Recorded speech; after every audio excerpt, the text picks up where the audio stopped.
Today we are talking about a serious crisis in this country, the absolute moral freefall of South Africa's youth. You know what I'm talking about. Every weekend on TikTok, you're seeing kids younger than your DSTV subscription blacking out on some skr vodka, shaking their hips to amapiano tracks in outfits their great-grandmothers would have fainted at. I mean, we've got 16-year-olds now with more body piercings than qualifications 23-year-olds have, and a nation of boys who care more about their drip than their actual grades. But let's get real for a second. This isn't just about who's twerking on Instagram or who's drinking at a shisanyama while their textbooks gather dust, right? This is about a deep cultural decay, a spiritual crisis, if you will, that's unraveling the very fabric of our future. So buckle up, get your fish and chips, because I'm not holding back today. Let's face it, I never do, right? And to start with the bang, let's talk about the grooving, shall we? Because in South Africa, groove has become a lifestyle. Groove isn't just a Saturday night anymore. It's a Monday morning. You'll see some of these kids at a taxi rank on their way to school, and their eyes are even redder than a Joburg traffic light because they just came straight out of a party. I'm not joking, I've seen this firsthand. I mean, you've got 15-year-olds now out here acting like they are auditioning for Ibiza Uncensored. And the worst part is not even that. The worst part is that the parents have normalized this nonsense. Auntie will be there taking selfies with her teenage child at Konka, putting hashtag family goals there while her child is there chugging savannas like it's tap water. And where are the fathers, by the way? Oh, that's right. Some of them are probably in the same groove, popping bottles they couldn't afford to impress 22-year-olds.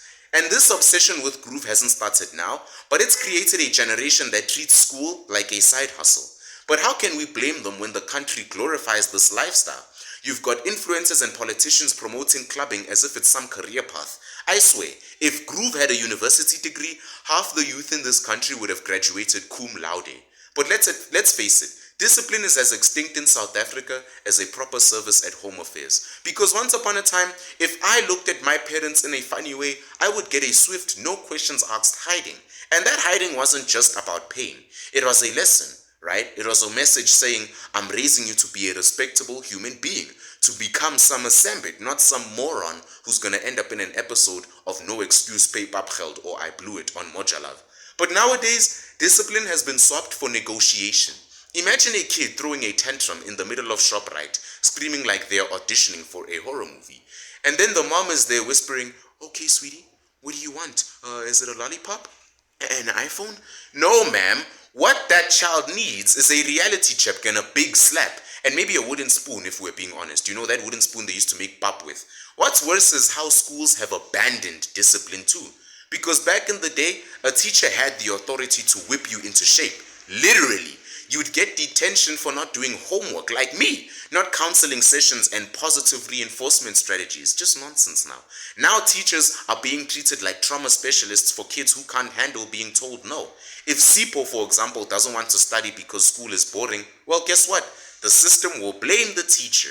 Meanwhile, Sipo is at home watching some TikTok video of people doing dumb challenges, thinking that's his career path.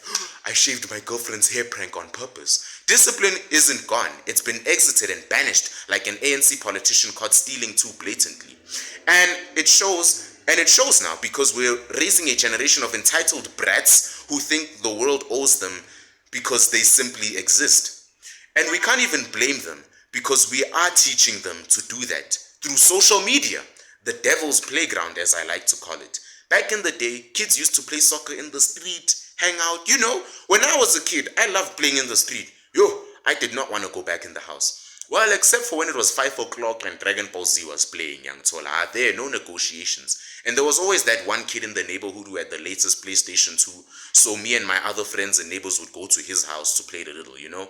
Like actual childlike things to do. Because we were actual children. Today, our kids are spending 12 hours a day perfecting TikTok dances, lip-syncing to American rap songs they wouldn't understand. Ice Spice's Delhi songs, you know, she a baddie shaking a fatty. Yes, those songs. Your children are lip-syncing to those songs. And you have 19-year-olds quitting school because they realize they can earn more money selling feet pictures than getting a diploma. You want to know what's worse though? It's society cheering them on. Secure the bag, sis. Yes, girl. Secure the bag, ma'am. That bag full of shame. It's not just the girls either. You've got boys out here filming themselves with fake Balenciagas, chasing clout with Instagram captions like money talks and broke walks, while they're busy walking home because they can't even own a car. They are renting out Lamborghinis, and you know the YouTubers I'm talking about. Social media has turned our youth into zombies that are addicted to likes, shares, and tweets, right? It's a competition now to see who can post the most reckless behavior online. You'll see someone post a video of themselves skipping school to drink at a tavern, and the comments are full of fire and ass emojis. Way to go, bro. Yes, girl, queen power. When did we start celebrating stupidity? And speaking of stupidity, let's address the elephant in the room. Our education system, or should I say, our glorified daycare centers. You can't expect the youth to rise when the very foundation they are built on is sinking faster than Eskom's reliability. And if you don't believe me, when last did you hear a high school teacher talk about discipline? These days,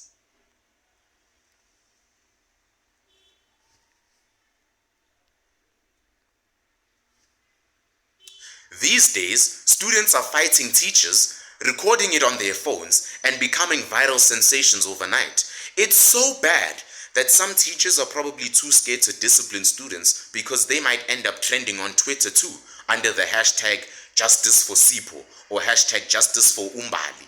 When our parents were our age, they wouldn't dare try talking back to the teacher. Correct me if I'm wrong, but when our parents were our age, they wouldn't dare try anything funny with their teachers. Even whispering behind their backs would get them whacked so hard it would look like they had tattoos on their bums. Even if the teachers didn't beat them, because not all teachers would beat them, they still wouldn't dare disrespect them. You wanna know why? I know, because they were taught to have something: respect. And unfortunately, our education system does not teach respect anymore. All it does now is just give them awards on TV and just make you forget how outdated the curriculum is. These kids are out here learning Pythagoras' theorem and how to draw right-angled triangles as if that's going to help them with anything in this life. But no one is teaching them actual life skills, like how to balance a budget when you make money, or how to open an actual business for the future entrepreneurs. Who needs to know the angle of a triangle when you can't even figure out how to survive on minimum wage? Actually, scratch that. Now, in South Africa, you must know how to survive on minimum wage as a growing child in school, because that's what you'll be given when you start working here, since the government chows the rest of your money. You don't believe me? Look at Ace Makashule's stomach. But let's switch gears for a moment, because I'm about to tell you the main reason why our youth has descended into degeneracy. And surprisingly, barely anyone gives this reason I'm about to tell you. And that reason is the erosion of masculinity. I'm not even trying to exaggerate here. Masculinity is under siege in South Africa, my friends. And it's not even subtle. It's like the whole world got together and decided, hey guys, I have an idea. Why don't we demonize men for existing? Let's be real. When was the last time you saw a man on TV portrayed as a strong moral leader? These days, the role models for young boys are Barbie Girl and YouTubers doing pranks and influencers who spend more time in front of the mirror than most women do. People dressing as ghosts in their house parties. And don't even get me started on the woke agenda. Boys can't even be boys anymore. Tell me if I'm telling lies without someone yelling, no, he's just being a toxic masculine person. Meanwhile, young men are being told it's okay to sit in their mother's house at 25 years old, playing PlayStation and waiting for their SASA money. Where the heck is the ambition? Where's the drive there? And then there's the pressure to soften up masculinity. Now everyone is shouting, be more vulnerable, guys. Express your feelings. That's fine. But can we balance that with teaching boys how to be actually tough when life punches them in the face inevitably? Because you can't cry your way out of unemployment or hugging it out when Eskom cuts your power mid-live stream. Because masculinity isn't about oppressing women or being emotionally stunted. It's about resilience, leadership, and providing your family with traits you desperately need in a country where even the lights aren't that reliable. But hey, why strive for that when you can just take selfies and call it a career? Boys are in trouble, okay? Big trouble. Masculinity is under attack and no one seems to care. You've got boys out here being told that it's toxic to be strong, to not cry, to be assertive, and even have ambition. Instead, society wants them to sit in the corner. It wants them to cry about their feelings and apologize for even existing. It's no wonder so many boys are lost, right? Because they have no fathers, no role models, and no guidance. What they do have are TikTok influencers telling them that masculinity is problematic and woke feminists shouting that men are trash. Boys don't even know how to be men anymore. Instead of learning how to lead like me, they're learning how to post thirst traps. They're learning how to call their girlfriends their ex's names on YouTube. Just nonsense. They're learning how to chop their genitals off because society told them that's a brave thing to do. Brave? Let me tell you what's brave. Being a man in a world that hates men, like Summer Sambit. But enough about the men, enough about me. Let's talk about the ladies, right? Because South African girls are out here dressing like they're extras in a Cardi B music video. And I'm not just talking about the 20-year-olds. No. I'm talking about the 14-year-old children in crop tops and booty shorts, walking around malls like they're auditioning for an adult film with Mia Khalifa or something.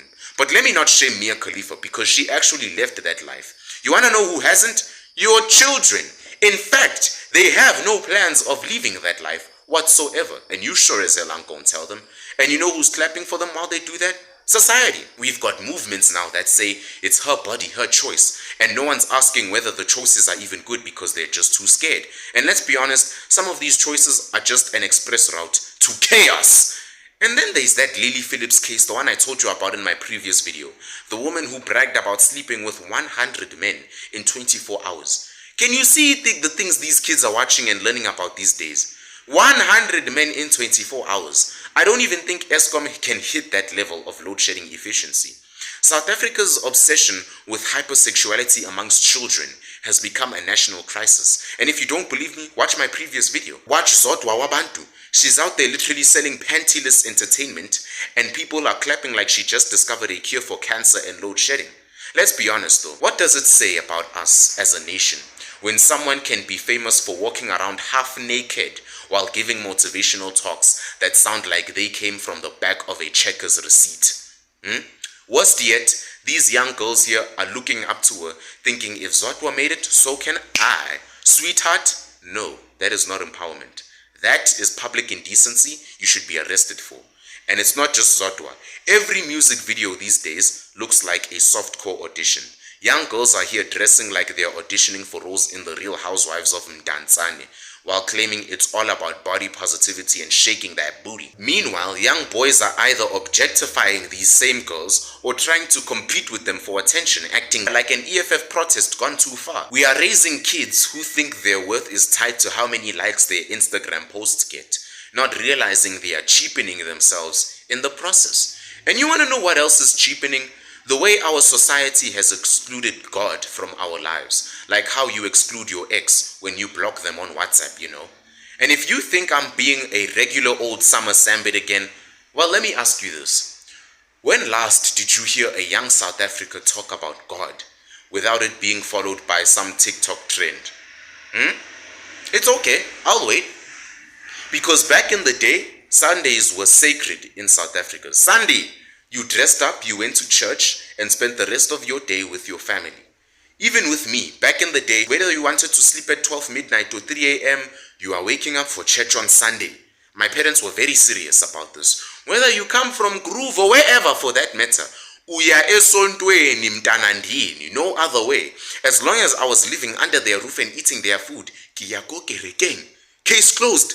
Now Sundays are for hangovers and Netflix. Religion has been replaced by vibes. Kids don't pray anymore, they manifest. Dear universe, I deserve a Mercedes-Benz. The universe? Are you kidding me right now? Just call it what it is. You're broke and you're asking for a blessing you haven't worked for. You ungrateful little brat who think is owed everything in this universe. Even the parents have fallen off like Sonic the Hedgehog.